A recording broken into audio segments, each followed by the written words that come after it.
Selamat sore dan salam sejahtera bagi kita semua. Perkenalkan, saya Valentina Dita Alverina, NIM 859906419. Saya merupakan mahasiswa Universitas Terbuka, Prodi PGSD. Di kesempatan kali ini, saya akan melaksanakan praktikum IPA dengan judul Mengamati Ciri-ciri Makhluk Hidup yang ada di lingkungan sekitar. Tanpa berlama-lama, mari kita mencari 5 hewan dan 5 tumbuhan untuk kita amati. Yang pertama yaitu sapi. Sapi merupakan hewan mamalia yang bernapas menggunakan paru-paru. Sapi adalah hewan herbivora. Sapi memiliki 4 kaki yang digunakan untuk berjalan. Siklus pertumbuhannya dari anak sapi, sapi muda hingga menjadi sapi dewasa. Sapi berkembang biak secara generatif dengan cara melahirkan. Sapi memiliki indera tajam untuk menanggapi lingkungan sekitar, seperti mengusir lalat dan menggerakkan ekor atau kulitnya. Yang kedua adalah ayam. Ayam merupakan makhluk hidup dari kelompok unggas. Ayam bernapas menggunakan paru-paru. Ayam adalah hewan omnivora. Ayam memiliki 2 kaki. Siklus hidup ayam dimulai dari telur, anak ayam, ayam dewasa. Ayam berkembang biak dengan cara bertelur. Ayam bereaksi terhadap perubahan lingkungan seperti berkokok di pagi hari karena peka terhadap intensi cahaya matahari. Yang ketiga ada anjing. Anjing adalah hewan mamalia. Anjing bernapas dengan menggunakan paru-paru. Secara biologis, anjing termasuk ordo karnivora, namun bersifat omnivora fakultatif. Bisa mencerna nutrisi dari daging maupun tumbuhan. Ia bergerak menggunakan 4 kakinya, mengalami pertumbuhan dari anak anjing hingga dewasa, berkembang biak secara generatif dengan cara melahirkan, peka terhadap rangsangan seperti sangat sensitif, mampu mendeteksi bau dalam konsentrasi yang sangat rendah. 4. Ada burung jalak kebo. Burung jalak kebo bernapas menggunakan paru-paru. Jalak kebo adalah hewan omnivora. Bergerak dengan 2 cara, yaitu terbang dan berjalan atau melompat. Perkembangannya dimulai dari telur, anak burung belum berbulu, burung dewasa. Berkembang biak dengan cara bertelur. Sangat peka terhadap lingkungan seperti mengeluarkan suara peringatan yang keras jika merasa terancam. 5. Cicak. Cicak adalah hewan reptil kecil, bernapas menggunakan paru-paru. Cicak adalah hewan insektivora, bergerak dengan cara merayap. Cicak memulai hidupnya dari telur, menetas menjadi cicak kecil dan tumbuh dewasa. Cicak berkembang biak dengan cara bertelur.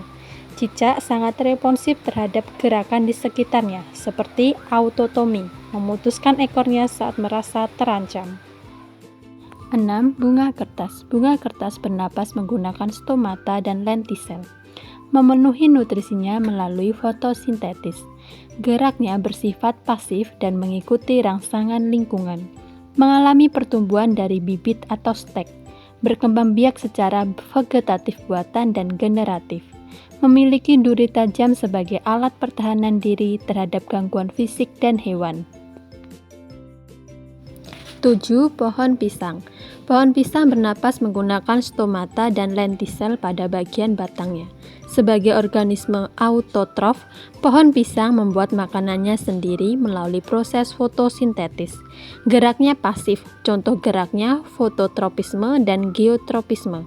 Pertumbuhannya dimulai dari tunas kecil menjadi pohon besar, berbunga, dan menghasilkan buah.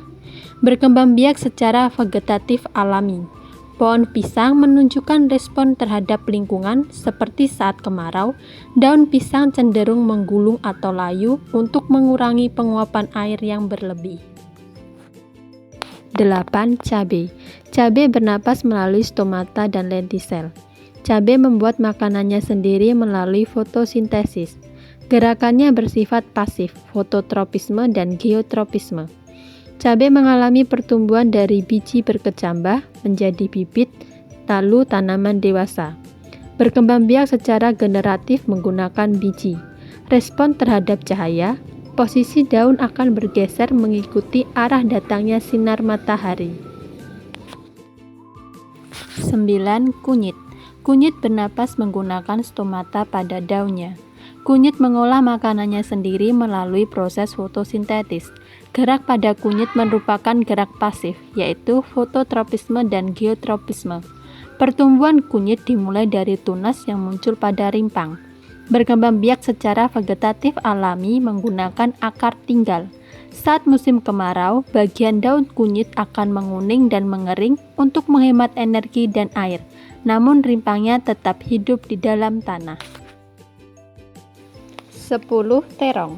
Terong bernapas melalui stomata dan lentisel. Terong melakukan fotosintesis untuk membuat makanannya sendiri. Gerakan pada terong bersifat pasif, yang meliputi fototropisme dan hidrotropisme. Mengalami siklus hidup dari biji berkecambah menjadi bibit kecil, tumbuh dewasa dengan batang yang mengeras dan berkayu. Muncul bunga sebagai tanda kematangan. Berkembang biak secara generatif melalui biji. Daun akan tampak layu jika kekurangan air sebagai respon untuk mengurangi penguapan. Nah, itu tadi adalah video praktikum yang telah saya lakukan. Dari hasil pengamatan tersebut, saya mendapatkan hasil bahwa 5 hewan dan 5 tumbuhan yang saya temui, keduanya memenuhi poin-poin ciri-ciri makhluk hidup, yaitu bergerak dan bereaksi terhadap rangsangan, bernafas, perlu makanan, tumbuh, dan berkembang. Terima kasih atas kebersamaannya. Sampai jumpa.